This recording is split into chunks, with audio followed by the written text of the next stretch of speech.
Now we've got a little bit of walking now, because the Rillet and Barrow is on the horizon up there. So if I just lead, we're all going in the right direction, and you have a track, you can, yes, is that all right? There's a quarry over there that Prince Charles, the Duchy, owns. Quarry working really probably 1850 onwards, and this was pre-quarry working, where they would actually split the stones that were here, usually for things like gateposts and just simple building material. There's a succession of tools which split these stones, and this is where my rucksack is an essential part of what I can't tell you, because the tools are in the rucksack, and so you can't see them until we get back to the car park. But there's a distinct pre-1800 where the type of splitting before 1800 was wedge and groove. We were making type of grooves which we were driving wedges into, rather, I'm told, on an Egyptian format. And in fact, the 1947 stone splitters manual, believe it or not, does suggest that this stone of wedge and groove was split in the Egyptian way.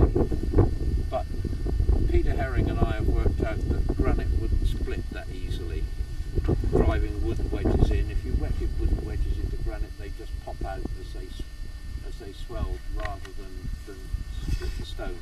And we have, oh, here goes a nice one, on private farmland where we've got wedge and groove splitting, we've run a metal detector around it and taken out the bits we found. Just show that they are long pieces of metal which are being banged into the grooves.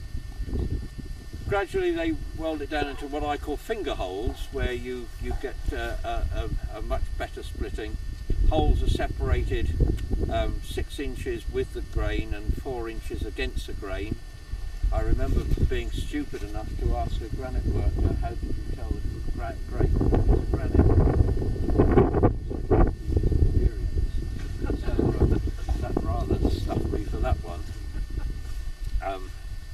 And there was another method of making the holes in granite, and that was by using a jumper bar, which was very popular with Dartmoor Prison, because it reckoned that they cured them of any shenanigans in the evening because they were worn out. It's a tall bar about shoulder height, great big knob of iron in the middle to give it weight, and you just spent all day jumping it up and down on the granite to produce the holes for the splitting. There's a thing in that exhibition in the college where there's a guy talking about being very young and having to go and get jumper bars because he was 14. Yes. A runner, really. Yeah. For the mining trade. Yeah. Well, because the most essential thing about all mining work and all granite work was the fact that you needed blacksmiths, because your iron was of such a type that they reckon in the normal mine, a miner spent a quarter of his wages to the blacksmith getting his tools redrawn and resharpened, ready for the next day's work. At the normal Giva mine, in their early days of working, a man doing a 12-hour shift would take 200 chisels underground, and they all had to go to the blacksmith